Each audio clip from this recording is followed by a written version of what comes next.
નમસ્કાર મિત્રો, આજે હું વિજ્ઞાનની એક નવીન પ્રવૃત્તિ લઈને આવ્યો છું. તો ચાલો મજા માણીએ. એ માટે આપણને જોઈશે બે કાચના ગ્લાસ, પારદર્શક અને એક સ્ટીલનો ગ્લાસ, પાણી અને તેલ. જુઓ, અહીં પારદર્શક કાચના ગ્લાસમાં શીંગ તેલ લીધું છે.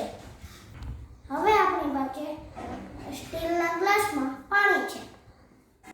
હવે આપણે તેલની અંદર ધીરે ધીરે પાણી ઉમેરીશું.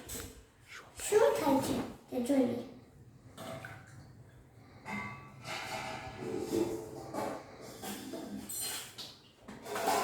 જુઓ, પરપોટા થાય છે.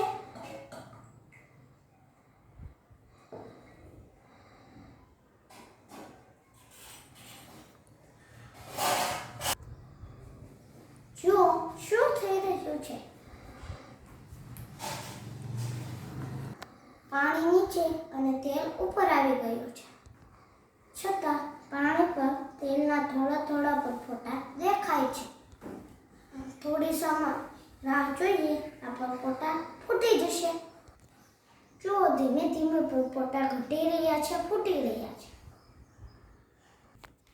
જુઓ, થોડા સમય રાહ જોયા પછી બધું જ તેલ ઉપર આવી ગયું છે અને પાણી નીચે વહી ગયું છે.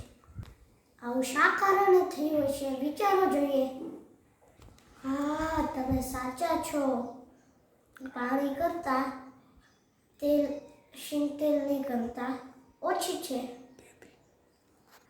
તેથી તેલ ઉપર આવી ગયું. ઘનતા એટલે શું, ખ્યાલ છે ને? નો ખ્યાલ હોય તો શું તરે શું ડૂબે માં આપણે વિગતવાર કરી છે, તે જોઈ લેજો. પાણીની ઘનતા 1000 કિલોગ્રામ પ્રતિ ઘન મીટર હોય છે, જ્યારે શીંગ તેલની ઘનતા 838 પ્રતિ ઘન મીટર હોય છે. માફ કરજો, 838 કિલોગ્રામ પ્રતિ ઘન મીટર હોય છે. આમ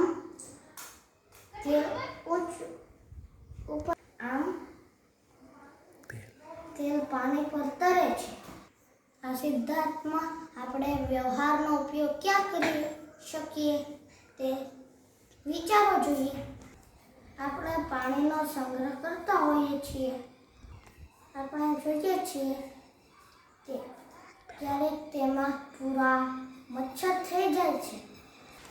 જો આપણે સહેજ અમસ્તું તેલ ટાંકામાં નાખી દઈએ તો આખી સપાટી ઉપર તેલ પથરાઈ જશે અને પાણીમાં રહેલા પૂરા કે મચ્છર શ્વાસ લઈ શકશે નહીં, તેથી તે મરી જશે.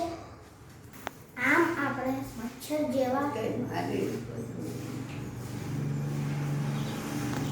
જંતુઓથી બચીશું. જો તમને આ મારો વિડીયો ગમ્યો હોય તો લાઈક કરો, શેર કરો, ચેનલને સબસ્ક્રાઇબ કરો અને નોટિફિકેશનની ઘંટી વગાડવાનું ભૂલશો નહીં.